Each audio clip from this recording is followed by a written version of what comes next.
Hi folks, welcome to my YouTube channel. My name is Faisal. Today we're gonna do past perfect continuous tense. Last time, if you can remember, we've done present perfect continuous tense. This time around, we will do past perfect continuous tense.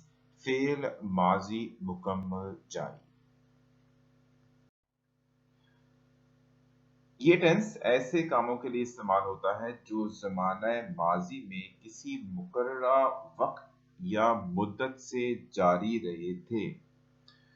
Simple words में आप सोच सकते हैं कि अब से पहले जो भी माजी गुजर गया उसमें कोई काम ऐसा हुआ था, किसी खास मुकर्ररा वक्त या मुद्दत में वो चलता रहा, वो होता रहा वो काम. ऐसे कामों के अंदर हमें माइंड में आना चाहिए क्लियरली कि इसमें हमने पास्ट परफेक्ट कंटिन्यूअस टेंस का इस्तेमाल करना है.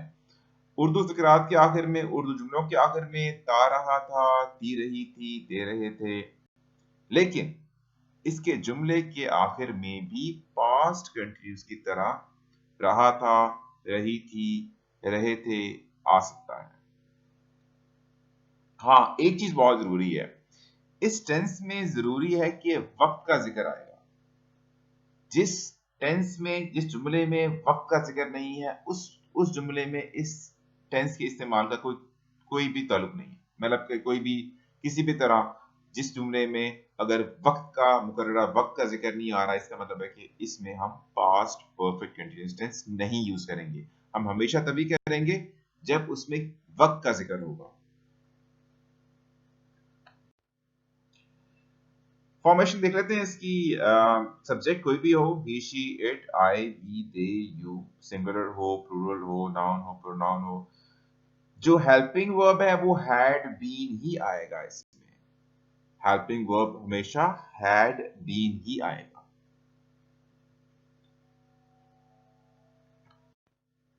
Now let's have a look at the formation of affirmative sentences. देख लेते हैं कि affirmative sentences को कैसे बनाया जा सकता है. We have in front of us three columns: subject plus helping verb, then the main verb, object plus sense of for the time. हमारे सामने तीन कॉलम है. पहले कॉलम में सब्जेक्ट प्लस हेल्पिंग वर्ब आ रहा है. दूसरे कॉलम में मेन वर्ब यानी कि जो मेन काम हो रहा है वो आ रहा है, और फिर ऑब्जेक्ट के साथ सिंस या फॉर का इस्तेमाल आएगा. सब्जेक्ट में जैसे मैंने पहले कहा, he she it I we you they, कोई भी सब्जेक्ट हो, आपने हेल्पिंग वर्ब इसमें हैड बीन ही यूज करना है. Had been must be used over here in past perfect continuous tense. Main verb की बात कर लेते हैं. मेन वर्ब यानी कि जो मेन काम हो रहा है उसमें आप वर्ब की फर्स्ट फॉर्म यूज करेंगे और इसके साथ आईएनजी का इस्तेमाल करेंगे. If you talk about the object, जो भी ऑब्जेक्ट है यानी कि जो भी जिस पे काम हो रहा है उसके साथ आप लगा देंगे सिंस या फॉर. अब सिंस और फॉर के बारे में अगर आप लोगों ने डिटेल में जानना है तो मैंने अपना जो वीडियो प्रीवियसली अपलोड किया था वो था प्रेजेंट परफेक्ट कंटीन्यूअस टेंस के बारे में. उसमें मैंने काफी डिटेल में बताया हुआ कि सिंस और फॉर का इस्तेमाल किस तरह से करते हैं. मैं दोबारा बताऊंगा इस वीडियो में भी. फॉर एंड सिंस, फॉर जो है वो इस्तेमाल करेंगे आप पीरियड ऑफ टाइम के बारे में या ड्यूरेशन के बारे में. नंबर प्लस टाइम दिया हो तो आपने फॉर इस्तेमाल करना है. मैंने एग्जांपल्स यहाँ कुछ दी हुई हैं. For 5 minutes, for 3 years, for 2 weeks, for 2 months, for a long time. अच्छा, अगर आप सिंस की बात करते हैं तो सिंस में आपको स्पेसिफिक टाइम दिया होगा, एक खास मुकर्ररा वक्त दिया हुआ होगा. ये इस चीज की पहचान है कि आपने सिंस यूज करना है. यानी कि starting point, let's say 6 o'clock starting point है, 6 पास 15 पास 6, ये सारे के सारे क्या होते हैं, एक खास स्पेसिफिक टाइम है. इसी तरह कोई खास डेट दी होगी, कोई खास ईयर दिया होगा, कोई खास मंथ दिया होगा. इस तरह फरवरी, नवंबर, ये स्पेसिफिक मंथ्स हैं, खास महीने इनका जिक्र जहां पे आएगा. इसका मतलब ये है कि अपने सिंस का इस्तेमाल करना है. मैंने कुछ एग्जांपल यहाँ पे दी हुई हैं.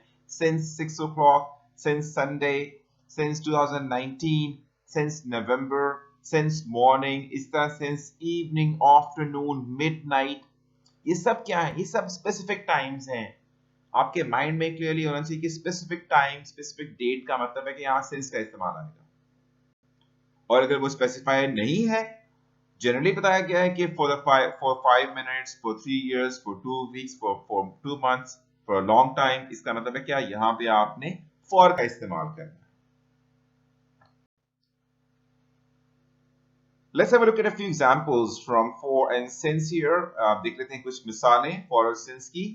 I had been working for an hour. इसे मैंने पहले बताया कि सब्जेक्ट कोई भी है, आपने helping verb had been he use करना है। Working, work के साथ आ रहा है, work जो है काम, उसकी फर्स्ट फॉर्म है, उसके साथ ing आ रहा है। For an hour किसी आ रहा है क्योंकि जनरली टाइम का बताया गया है, जनरली एक घंटे का बताया गया है। Okay, she had been talking for 10 minutes. Similar thing.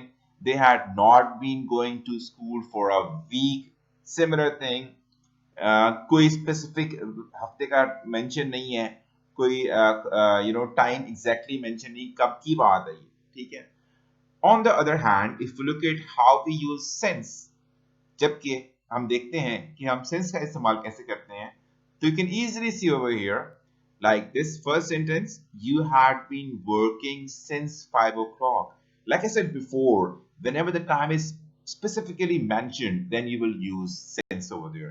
जब खास तौर पे किसी खास वक्त का आपको पता चलेगा कि उसका वो दिया हुआ है, इसका मतलब है कि यहाँ पे आपने since लगाना है। 5 o'clock एक स्पेसिफिक टाइम है। इसी तरह I had been living in Pakistan since 2000. So year mention है, exact specific year mention है यहाँ पे. That's why we are using since over here. We had not been going to school since Monday. So see once again, Monday is a specific day of the week. That's why we have used since over here. Examples कुछ और देख लेते हैं। मैं 1 घंटे से काम कर रहा था। I had been working for an hour. आधी रात से बारिश हो रही थी। It had been raining since midnight. मैं शाम 5 बजे से तुम्हारा इंतजार कर रहा था। I had been waiting for you since 5 p.m. तो you can clearly see over here, जहां पे exactly आपको specific time mention नहीं आ रहा, वहां पे आप for use कर रहे हैं।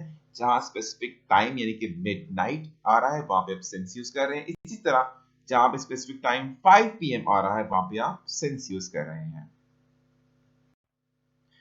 Let's talk about the negative sentences over here. अब बात कर लेते हैं मनफी जुमलों की। In negative sentences we use not with helping verb. Negative sentences में सिंपली हमने नॉट लगा देना है हेल्पिंग वर्ब के साथ, बट डिफरेंस सिर्फ इतना सा है कि ये हेल्पिंग वर्ब के दरमियान में आ जाए।